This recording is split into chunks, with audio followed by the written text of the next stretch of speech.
ಯೇಸು ಸ್ವಾಮಿ ಜನ್ಮ ತಾಳಿದ್ದೇ ಲೋಕೋದ್ಧಾರಕ್ಕಾಗಿ. ನಗರದಲ್ಲಿ reverend Satish Sanathkumar.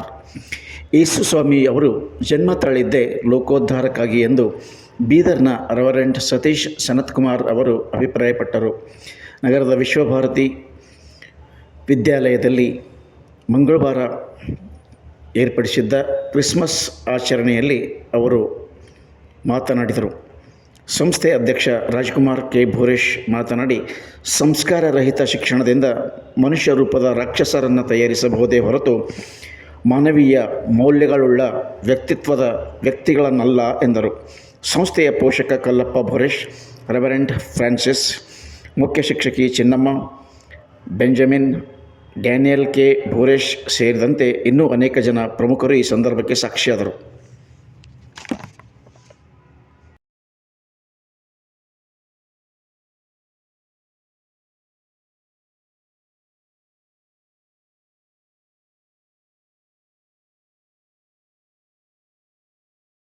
One of the parents had come to this institution looking at the physical structure. He was thrilled, not willing to send his child to this institution. But when he saw the quality of education for a week, he was grateful to the institution. ಇಲ್ಲಿ ನೀವು ಕೊಡುತ್ತಾ ಇರುವಂಥ ಉತ್ತಮ ಶಿಕ್ಷಣ ಒಂದು ವಾರ ನೋಡಿ ನನ್ನ ಮಗಳಿಗೆ ಇಲ್ಲಿ ಕಳಿಸ್ತೇನೆ ಅಂತೇಳಿ ಹೇಳಿರ್ತಕ್ಕಂಥದ್ದು ನಮಗೆ ದೊಡ್ಡ ಒಂದು ಉದಾಹರಣೆಯಾಗಿದೆ. ಅದಕ್ಕಾಗಿ ಇಂಥ ಒಂದು ಉತ್ತಮವಾದಂಥ ಸೇವೆ ವಿದ್ಯಾಸಂಸ್ಥೆಯಲ್ಲಿ ಮಾಡ್ತಾ ಇರುವುದಕ್ಕಾಗಿ ದೇವರಿಗೆ ಸ್ತೋತ್ರ ಸಲ್ಲಿಸುತ್ತಾ ಪ್ರಿಯ ಕುಟುಂಬಕ್ಕೆ ನಾನು ವಂದಿಸುವಂಥವನಾಗಿದ್ದೇನೆ. ಸುಮಾರು 20-25 ವರ್ಷದಿಂದ ಈ ಭಾಗದಲ್ಲಿ ಒಳ್ಳೆಯ ಸೇವೆ ಮಾಡುತ್ತಾ ಬಂದಿದ್ದೀರಿ. ಒಂದು ಶೆಡ್ ಮೂಲಕವಾಗಿ ಏನಂದರೆ ತಿಪ್ಪೆಯ ಹತ್ರ ಅಂತೇಳಿ ಡ್ಯಾನಿಯಲ್ ಸರ್ ಹೇಳ್ತಾ ಇದ್ರು. ಅಂಥ ಪರಿಸ್ಥಿತಿಯಿಂದ ಇಷ್ಟೊಂದು ಮಟ್ಟಿಗೆ ಈ ವಿದ್ಯಾಸಂಸ್ಥೆ ಬೆಳೆದಿದೆ ಅಂದರೆ ನಮಗೆ ಬಹಳ ಸಂತೋಷ. ಇಲ್ಲಿ ವಿದ್ಯಾಭ್ಯಾಸ ಮಾಡಿರ್ತಕ್ಕಂಥ ಅನೇಕ ಮಕ್ಕಳು ಈ ಪ್ರಪಂಚಾದ್ಯಂತ ಅನೇಕ ಕ್ಷೇತ್ರಗಳಲ್ಲಿ ಅನೇಕ ಭಾಗಗಳಲ್ಲಿ ಅವರು ಹೋಗಿ ಒಳ್ಳೆಯ ಸೇವೆ ಮಾಡುತ್ತಾ ಇರುವಾಗ ಅವರು ಮತ್ತೆ ಬಂದು ಭೇಟಿ ಮಾಡುವಾಗ ಮಾತನಾಡುವಾಗ ಸಿಗುವಂಥ ಸಂತೃಪ್ತಿ, ಸಂತೋಷ, ಸಮಾಧಾನ ನಿಜವಾಗಿ ಅವರಿಗೆ ಬಹಳ ಗೌರವ ಸಿಗುವಂಥದ್ದಾಗಿದೆ. ಅದಕ್ಕಾಗಿ ನಾವು ದೇವರಿಗೆ ಸ್ತೋತ್ರ ಸಲ್ಲಿಸುತ್ತಾ ಇಲ್ಲಿ ಹೊಸದಾಗಿಯೂ ಕೂಡ ಮತ್ತೆ ವಿದ್ಯಾಸಂಸ್ಥೆಗೋಸ್ಕರವೆಂದು ಹೊಸ ಸ್ಥಳ ದೇವರು ಅನುಗ್ರಹಿಸಿದ್ದಾರೆ. ಇಂಥ ಒಂದು ಸ್ಥಳ ಕೊಂಡ್ಕೊಳ್ಬೇಕಾಗಿದ್ದರೆ ಕುಟುಂಬ ಬಹಳ ಶ್ರಮೆ ಪಡ್ತಾ ಇದೆ. ನೀವೆಲ್ಲರೂ ಕೂಡ ಬಹಳ ಶ್ರಮೆ ಪಡ್ತಾ ಇದ್ದೀರಿ. ಆದ್ದರಿಂದಲೇ ಆರ್ಥಿಕ ರೀತಿಯಿಂದಲೂ ಕೂಡ ದೇವರು ಬಲ ಕೊಟ್ಟಿದ್ದಾನೆ. ಭೌತಿಕವಾಗಿಯೂ ಕೂಡ ನೀವು ದಿನೇ ದಿನೇ ಅಭಿವೃದ್ಧಿ ಹೊಂದುವಂತೆ ಸಹಾಯ ಮಾಡ್ತಾ ಇದ್ದಾರೆ. ಅದೇ ರೀತಿಯಿಂದ ಈ ವಿದ್ಯಾಸಂಸ್ಥೆಯ ಸೇವೆ ಮುಂದುವರಿಯಲಿ ಅಂತೇಳಿ ನಾನು ಹಾರೈಸುವಂಥವನಾಗಿದ್ದೇನೆ.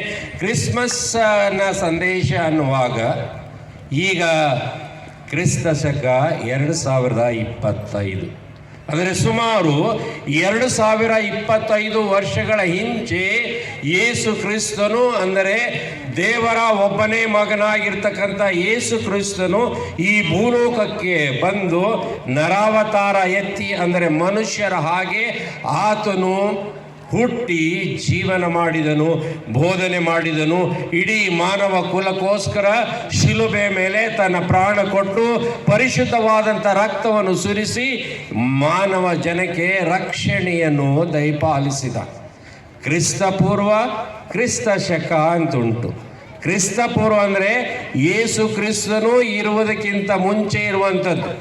ಇದು ಭೂಮಿಯ ಮೇಲೆ ಪ್ರಪಂಚದಲ್ಲಿ ಎಲ್ಲ ಕಡೆಯಲ್ಲಿ ನಾವೆಲ್ಲರೂ ಕ್ಯಾಲೆಂಡರ್ ಇಯರ್ ಲೆಕ್ಕ ಹಾಕುವಂಥದ್ದನ್ನು ಅನುಸರಿಸುವಂಥದ್ದಿದೆ. ಯೇಸು ಕ್ರಿಸ್ತನು ಹುಟ್ಟುವುದಕ್ಕಿಂತ ಮುಂಚಿತವಾಗಿ ಕ್ರಿಸ್ತಪೂರ್ವ, ಯೇಸು ಕ್ರಿಸ್ತನು ಹುಟ್ಟಿದ ನಂತರ ಶುರು ಆಗುವಂಥದ್ದು ಕ್ರಿಸ್ತ ಶಕ. ಯೇಸು ಕ್ರಿಸ್ತನು ದೇವರ ಮಗನು ಈ ಭೂಲೋಕಕ್ಕೆ ಬಂದನು. ಯಾಕೆ ಬಂದನು ಅಂದರೆ ಎಲ್ಲ ಜನರಿಗೋಸ್ಕರ ಆತನು ಬಂದನು. ಜನರೆಲ್ಲರೂ ಕೂಡ ದೇವರು ಕೊಟ್ಟಿರುವಂಥ ಆಜ್ಞೆಗಳನ್ನು ಕೇಳಿ ಅನುಸರಿಸಿ ನಡೆದೇ ಹೋದಾಗ ಅವರಿಗೆ ಒಳ್ಳೆಯ ಬೋಧನೆ ಕೊಟ್ಟು ಅವರಿಗೆ ರಕ್ಷಿಸುವುದಕ್ಕೋಸ್ಕರ ದೇವರೇ ಸ್ವತಃ ಈ ಭೂಲೋಕಕ್ಕೆ ಬಂದನು. ಹೇಗೆಂದರೆ ಮನುಷ್ಯನಾಗಿ ಹುಟ್ಟಿದನು ಎಂದು ನೋಡುತ್ತೆ. ನಮ್ಮ ಪ್ರೆಸಿಡೆಂಟ್ ಅಧ್ಯಕ್ಷರು ಮಾತನಾಡುವಾಗ ಹೇಳ್ತಾ ಇದ್ರು, ನಾವು ನೈತಿಕತೆಯನ್ನು ಬಿಟ್ಟರೆ ಕೇವಲ ಶಿಕ್ಷಣ ನಾವು ಕೊಡ್ತಾ ಇದ್ದರೆ ಮಕ್ಕಳು ಬುದ್ಧಿವಂತ ರಾಕ್ಷಸರಾಗ್ತಾರೆ. ಎಲಾನ್ ಮಸ್ಕ್ ಹೆಸರು ಕೇಳಿದಿರಲ್ಲ, ಭಾಳ ಹೆಸರು ವಾಸಿಯಾಗಿರುವಂಥ ವಿಜ್ಞಾನಿಗಳಲ್ಲಿ ಒಬ್ಬ ವಿಜ್ಞಾನಿ ಅಂಥೇಳಿ ಹೇಳಬಹುದು. ಮನುಷ್ಯನೇನೆಂದರೆ ಚಂದ್ರನ ಮೇಲೆ ಹೋಗಲಿಕ್ಕೆ, ಮಂಗಳ ಗ್ರಹಕ್ಕೆ ಹೋಗಲಿಕ್ಕೆ, ಬಹಳ ವೇಗಗತಿಯಿಂದ ಓಡುವುದಕ್ಕೆ, ಪ್ರಯಾಣ ಮಾಡುವುದಕ್ಕೆ, ಬೇರೆ ಕಡೆಗೆ ಹೋಗಲಿಕ್ಕೆ ಅನುಕೂಲವಾಗುತ್ತೆ ಅಂಥೇಳಿ ಅಂತ ಮೊತ್ತದ ಕೊಟ್ಟು ತೆಗೆದುಕೊಳ್ಳುವಂಥ ಸಾಮರ್ಥ್ಯ ಕೂಡ ನಮಗಿರಲಿಲ್ಲ. ಎಂಥ ರೀತಿಯಾದಂಥ ಅದಕ್ಕೆ ಒಂದು ಇತ್ತು ನಮಗೆ ಅಂತಂದರೆ, ನಾವು ಗುಣಮಟ್ಟದ ಶಿಕ್ಷಣ ಕೊಟ್ಟರೆ ಮಾತ್ರ ನಾವು ಉಳಿತೀವಿ ಅಂತ. ಮತ್ತು ಅದು ಒಂದು ಜೀಲಿತ್ತು ನಮಗೆ. ಇದು ಕೇವಲ ನನ್ನ ಪರಿಶ್ರಮ ಅಲ್ಲ, ಇದು ಅಧ್ಯಕ್ಷರ ಪರಿಶ್ರಮ ಅಲ್ಲ, ನಮ್ಮ ಟೀಮಿನ ಪರಿಶ್ರಮ, ನಮ್ಮ ಶಿಕ್ಷಕರ ಪರಿಶ್ರಮ, ನಮ್ಮ ಸೇವಕರುಗಳ ಪರಿಶ್ರಮ. ನಿಜಕ್ಕೂ ನಾನು ಒಬ್ಬನೇ ಏನೂ ಮಾಡೋಕ್ಕಾಗಲ್ಲ. ಹಂಗೆ ಮಾಡೋಕ್ಕೆ ಸಾಧ್ಯ ಇದ್ರೆ ನಾನು ಯಾರಿಗೂ ತೋತಾ ಇರಲಿಲ್ಲ. ಇದು ನಮ್ಮ ಟೀಮಿನ ಕೆಲಸ, ಅವರ ಶ್ರಮದ ಕೆಲಸ. ಅವರು ಯಾವಾಗಲೂ ಕೂಡ ರಾತ್ರಿ ಹಗಲು ರವಿವಾರ ಯಾವುದು ಪರಿಗಣಿಸದೆ ಸದಾ ಸಮಯದಲ್ಲಿ ಕೂಡ ಏನು ಹೇಳ್ತಿದ್ರು, ಆಯ್ತು ಸರ್ ಮಾಡೋಣ. ಇನ್ನೂ ಕೂಡ ನಮ್ಮದು ರಾತ್ರಿ 11 ತನಕ ಕ್ಲಾಸ್ ನಡೀತದೆ. ಆಯಾ ಶಿಕ್ಷಕರು ಬಂದು ಮಾಡುವಂಥದ್ದು. ಮುಂಜಾನೆ ನಸ್ಕಿನಲ್ಲಿಯೂ ಕೂಡ ಲೇಡೀಸ್ ಟೀಚರ್ ಮಾಡುವಂಥದ್ದು ಕೆಲಸ ನಮ್ಮ ಶಾಲೆಯಲ್ಲಿದೆ. ಅದು ಯಾವುದೂ ದೊಡ್ಡದನಿಸೋದಿಲ್ಲ. ಒಂದೇ ದೃಷ್ಟಿ, ನಾವು ರೂಪಿಸುವಂಥ ಮಕ್ಕಳು ಸಮಾಜದ ಉನ್ನತ ನಾಗರಿಕರ ರೂಪಗಳು ಬೇಕು.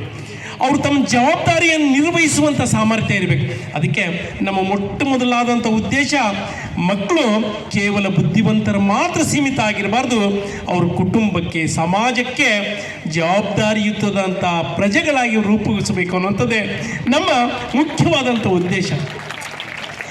ನಿಜಕ್ಕೂ ನಮಗೆ ಶ್ರಮನೇ ಆಗೋದಿಲ್ಲ. ಶಾಲೆಗೆ ನಾವು ಎಲ್ಲಿ ತನಕ ಇರ್ತೀವಿ ಅದಕ್ಕೆ ನಮಗೆ ಆಯಾಸ ಅನಿಸಲ್ಲ. ಆಯಾಸ ಯಾವಾಗ ಅನ್ನಿಸ್ತದೆ ಅಂದರೆ, ಮನೆಗೆ ಹೋಗಿ ಒಂದು ಗ್ಲಾಸ್ ನೀರು ಕುಡಿದು ಕೂತೀವಿ ಅಂದ್ರೆ ಅಯ್ಯೋ ಅಯ್ಯೋ ಅಯ್ಯೋ ಅಯ್ಯೋ ನಮ್ಮದು ಏನೂ ಕೆಲಸ ಮಾಡೋದಿಲ್ಲ. ನಮ್ಮ ಅಂಗಾಂಗಗಳ ಟೀಚರ್ಸ್ದು ಕೂಡ ಹಾಗೆ. ನಾವು ಹೆಂಗೆ ನಮಗೆ ಗೊತ್ತೇ ಆಗೋದಿಲ್ಲ. ಅದು ಅಗೋಚರವಾದಂಥ ಶಕ್ತಿ ಅದು ನಮ್ಮಲ್ಲಿ ಬರುವಂಥದ್ದು. ಅದೆಲ್ಲ ದೇವರ ಆಶೀರ್ವಾದ. ನಿಜಕ್ಕೂ ಇದು ಸೇವೆ ಭಾಗ್ಯ ಸಿಕ್ಕಿದೆ ನಮಗೆ. ನಮ್ಮ ಶಿಕ್ಷಕರ ಈ ಪವಿತ್ರವಾದಂಥ ಈ ಜವಾಬ್ದಾರಿ ನಿರ್ವಹಿಸುವಂಥದ್ದು ನಮ್ಮ ಭಾಗ್ಯ ಇದೆ. ಇಂಥ ಮಕ್ಕಳು ಏನೇನೋ ಸಿಗ್ತಾರೆ, ಎಲ್ಲಿ ಹೆಂಗೆಗೋ ಮಾತಾಡ್ತಾರೆ.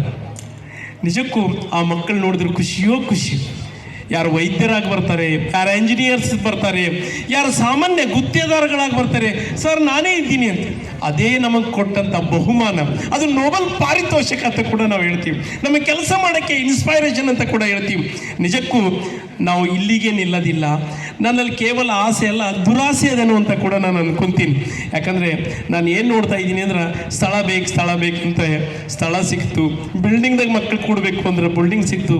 ನಾನೀಗ ಏನು ವಿಚಾರ ಮಾಡ್ತಾ ಇದ್ದೀನಿ ಅಂತಂದರೆ, ನಮ್ಮ ಮಕ್ಕಳಿಗೆ ಆಡಿಟೋರಿಯಮ್ದಾಗ ಕೂಡಿಸ್ಬೇಕು. ನಾವು ಅಂಥ ಯೋಜನೆಗಳನ್ನ ನಾವು ಹಾಕೋಬೇಕು. ನಮ್ಮ ಮಕ್ಕಳು ಆಡಿಟೋರಿಯಮ್ದಾಗ ಕೂತು ನಾವು ಫಂಕ್ಷನ್ಸ್ ಮಾಡಬೇಕು. ಯಾಕೆ ಸಾಧ್ಯ ಇಲ್ಲ, ಯಾಕೆ ಮಾಡಬಾರ್ದು? ಅಂಥವುಗಳು ನಮ್ಮ ದೊಡ್ಡ ಉದ್ದೇಶಗಳು ಈಡೇರಿಸಬೇಕು. ನಾವು ಬಂದಂಥದ್ದು ಏನೇನೋ ಇರ್ಬೋದು, ಆದರೆ ನಾವು ಎಲ್ಲೂ ಕೂಡ ಎಡವಲಿಲ್ಲ. ಭಾಳ ದೊಡ್ಡದಾದಂಥ PWD ಒಬ್ಬ ಎಂಜಿನಿಯರ್ ಬಂದಿದ್ದರು, AE ಬಂದಿದ್ದರು. ಅವ್ರ ಮಕ್ಕಳಿಗೆ ಹಾಕಕ್ಕೆ ನನ್ನ ಕ್ಲಾಸಾಗಿ ತಿರುಗಿ ಏನು ಹೇಳಿದರು, ಇಂಥದ್ರಾಗ್ರಿ ಹೆಂಗ್ರಿ ಹಾಕಬೇಕು ಅಂತ. ಆದರೆ ಆ ಗುಣಮಟ್ಟ ನೋಡಿ 8 ದಿವಸ ಕಳಿಸಿ ಅವ್ರು ಅಡ್ಮಿಷನ್ ಮಾಡಿದರು ನನ್ನ ಕಡೆ. ಆದರೆ ಭಾಳ ಖುಷಿ ಅವ್ರಿಗೆ. ಅವ್ರು ಏನು ಹೇಳ್ತಿದ್ರು, ನಾನು ಸಂತೃಪ್ತಿ ಆಯಿತು.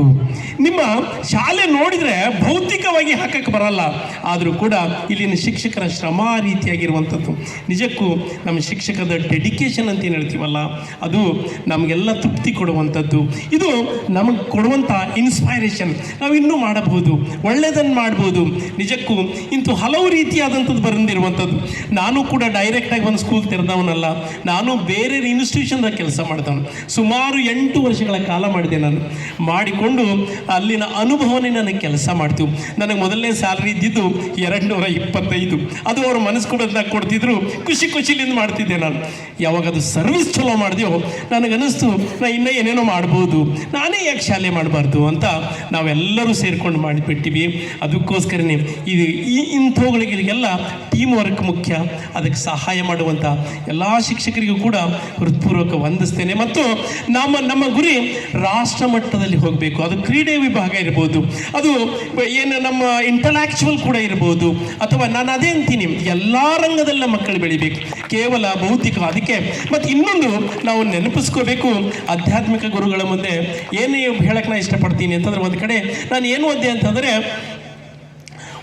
ಕೇವಲ ಅಂದರೆ ಧಾರ್ಮಿಕವಾದಂಥ ವಿಷಯಗಳನ್ನು ಬಿಟ್ಟು ನಾವು ಕಲಿಸಿದ್ದೇ ಆದಲೇ ಬುದ್ಧಿವಂತ ರಾಕ್ಷಸರನ್ನು ನಿರ್ಮಾಣ ಮಾಡ್ತೀವಿ. ನಾವು ಒಂದು ವೇಳೆ ಧರ್ಮ, ನ್ಯಾಯ, ನೀತಿ ಇವುಗಳ ಆಧ್ಯಾತ್ಮಿಕ ಬಿಟ್ಟು ನಾವು ಮಕ್ಕಳಿಗೆ ಕೇವಲ ಪೈಪೋಟಿಗೆ ರೆಡಿ ಮಾಡಿದ್ದೀವಿ ಅಂದರೆ ಅವರನ್ನು ಯಾವ ರೀತಿಯಾಗಿ ಮಾಡ್ತೀವಿ ಅಂದರೆ ಬುದ್ಧಿವಂತ ರಾಕ್ಷಸರನ್ನು ನಿರ್ಮಾಣ ಮಾಡ್ತೇವೆ. ಆದರೆ ಧಾರ್ಮಿಕ ಮನೋಭಾವನೆಯಿಂದ, ನೈತಿಕ ಮನೋಭಾವನೆಯಿಂದ ಮಕ್ಕಳನ್ನು ನಾವು ಒಂದು ವೇಳೆ ಸದೃಢವಾಗಿ ಬೆಳೆಸಿದ್ದೇ ಆದಲ್ಲಿ ಸಮಾಜದ ಆಧಾರ ಸ್ತಂಭಗಳಾಗಿ ನಿರ್ಮಿಸ್ಬೋದು. ನಿಜಕ್ಕೂ ಅಂಥವುಗಳು ನಾವು ಅಳವಡಿಸ್ಕೊಳ್ಬೇಕು, ಅಂಥವುಗಳು ಬೇಕು ಅನ್ನುವಂಥದ್ದು ಕೂಡ ನಾನು ಅವುಗಳನ್ನು ಅನುಸರಿಸಬೇಕು. ಕೇವಲ ಭಾಷಣಕ್ಕೆ ಸೀಮಿತ ಇರಬಾರ್ದು. ಅದಕ್ಕೆ ಹೇಳುವಂಥದ್ದು ನಾವು ಭಾಷಣಕ್ಕೆ ಸೀಮಿತ ಇರಬಾರ್ದು. ಮತ್ತು ಮಕ್ಕಳು ನೋಡುವಂಥದ್ದು ಈಗ ಕೇವಲ ಓದು ಅಲ್ಲ, ಥೇರಿ ಅಲ್ಲ, ಅಂಥ ಶಿಕ್ಷಕರನ್ನು, ಆದರ್ಶ ಶಿಕ್ಷಕರನ್ನು, ಆಚರಿಸುವಂಥ ಶಿಕ್ಷಕರನ್ನು, ಅನುಸರಿಸುವಂಥ ವ್ಯಕ್ತಿಗಳನ್ನು ನೋಡ್ತಾ ಇದ್ದಾರೆ. ಅದು ನಾವಾಗಬೇಕು, ನಾವು ನಮ್ಮ ಮಕ್ಕಳಿಗೆ ಆದರ್ಶ ಆಗಬೇಕು. ಅದಕ್ಕೋಸ್ಕರನೇ ಇಲ್ಲಿ ಕೂತರಲ್ಲಿ ಕೂಡ ಎಲ್ಲರೂ ಕೂಡ ಅಂಥ ವ್ಯಕ್ತಿತ್ವ ಇರುವಂಥವ್ರೆ. ನಾವು ಕರೆಸುವಂಥದ್ದು ಯಾವುದು ರಾಜಕೀಯ ವ್ಯಕ್ತಿಗಳಲ್ಲ. ಏನು ಇವರ ಮುಕರಂ ಜಾಸರು ಕೂಡ ರಾಜಕೀಯದಾಗ ನಾವು ತೊಗೊಳ್ಳಲ್ಲ. ಏನು ಅವ್ರ ಪರಿಶ್ರಮ ನೋಡ್ತೀನಿ ನಾನು. 10 ಕಾಲ್ಗಳು ರಿಸೀವ್ ಮಾಡಿದಾಗೆ ನಮಗೆ ಏನಾಗ್ತದೆ, ಭಾಳ ಆಯಾಸ ಆಗ್ತದೆ. ಅವ್ರು 2 ಫೋನ್ ಸತತ ನಾವು ಒಂದು 15 ನಿಮಿಷ ನೋಡ್ತೀನಿ, ಎಲ್ಲ ಕಡೆ ಟ್ಯಾಕಲ್ ಮಾಡುವಂಥದ್ದು. ಅದು ಕೂಡ ಒಂದು ಕಲೆ ಕೂಡ ಅಂತ ನೋಡ್ತೀನಿ ನಾವು. ಮತ್ತು ಅವ್ರು ಮಾಡುವಂಥದ್ದು ಯಾವ ಸಮಾಜ ಕೆಲಸಗಳಿಗೆ ಯಾವಾಗಲೂ ಸಹಾಯ ಹಸ್ತ ನೀಡುವಂಥದ್ದು ಅಂತ. ಈ ನಿವೇಶನ ಸಿಗಬೇಕಾದ್ರೆ ಅವರು ಮುಖ್ಯವಾದಂಥದ್ದು ರಾತ್ರಿ ಅಂದಿಲ್ಲ, ಎಲ್ಲೆಲ್ಲೋ ಕರ್ಕೊಂಡು ಹೋಗ್ತಿದ್ರು, ನಡ್ರಿ ಹೋಗರಿ ಅಂತ. ನೀವು ಸಾಧ್ಯ, ಇದು ನೀವು ತೊಗೊಳ್ಬೋದು, ಇದು ನಿಮಗೆ ಟೈಮ್ ಇಸ್ಕೊಡ್ತೀನಿ, ಈ ರೀತಿಯಾಗಿ ಎಲ್ಲ ಸಹಾಯ ಮಾಡಿದಂಥವ್ರು ಅವರಿದ್ದಾರೆ. ಮತ್ತು ಕೂಡ ಪ್ರಾರ್ಥನಾ ಪೂರ್ವಕವಾಗಿ ನಮ್ಮ ಫ್ರಾನ್ಸಿಸ್ ಸರು, ಡಾಕ್ಟರ್ ಸನಸತಿ ಸರು, ಇವರ ಬೆಂಬಲ, ಇವರ ಪ್ರಾರ್ಥನೆ ಮತ್ತು ನಮ್ಮ ಶಿಕ್ಷಕ ವೃಂದದವರ ಎಲ್ಲರ ಒಟ್ಟು ಬಲದಿಂದ ಇದು ಬಂದಿದೆ. ನಾವು ಇನ್ನೂ ಮುಂದೆ ಹೋಗೋಣ, ನಮ್ಮ ಮಕ್ಕಳಿಗೆ ಇನ್ನೂ ಸೌಲಭ್ಯಗಳು ಕೊಡೋಣ, ಒಳ್ಳೆ ಗುಣಮಟ್ಟ ಕೈಕೊಳ್ಳೋಣ. ಇವು ಭೌತಿಕದೊಂದಿಗೆ ನಾವು ಕೂಡ ಬುದ್ಧಿವಂತಿಕೆ ಮಕ್ಕಳ ನಿರ್ಮಾಣ ಮಾಡೋಣ. ಆ ಮುಂಚೂಣಿಯಲ್ಲಿ ನಾವೆಲ್ಲ ಸೇರಿ ಮುಂದೆ ಹೋಗೋಣ ಅಂತ ಹೇಳುತ್ತಾ ಇವತ್ತು ಎಲ್ಲ ಸಮಯ ಬಂದಿದ್ದಕ್ಕೋಸ್ಕರ ಮತ್ತೊಮ್ಮೆ ಮಕ್ಕಳಿಗೆ ಹೊಸ ವರ್ಷದಕ್ಕಿಂತ ಮುಂಚೆ, ಕ್ರಿಸ್ಮಸ್ ಹಬ್ಬಕ್ಕಿಂತ ಮುಂಚೆ ನಿಮಗೆಲ್ಲರಿಗೂ ಕೂಡ ನಾವು ಅಭಿನಂದಿಸ್ತೇವೆ ಮತ್ತು ಕ್ರಿಸ್ಮಸ್ ಹಬ್ಬದ, ಹೊಸ ವರ್ಷದ ಶುಭಾಶಯಗಳನ್ನು ಹೇಳ್ತೇವೆ. ನಿಮಗೆ ಶುಭವಾಗಲಿ, ಒಳ್ಳೆ ಮಕ್ಕಳಾಗಲಿ, ಒಳ್ಳೆಯದನ್ನು ಮಾಡಿರಿ, ನಿರಂತರ ಪರಿಶ್ರಮಗಳಾಗಲಿ ಅಂತ ಹೇಳುತ್ತಾ ನನ್ನ ಮಾತನ್ನು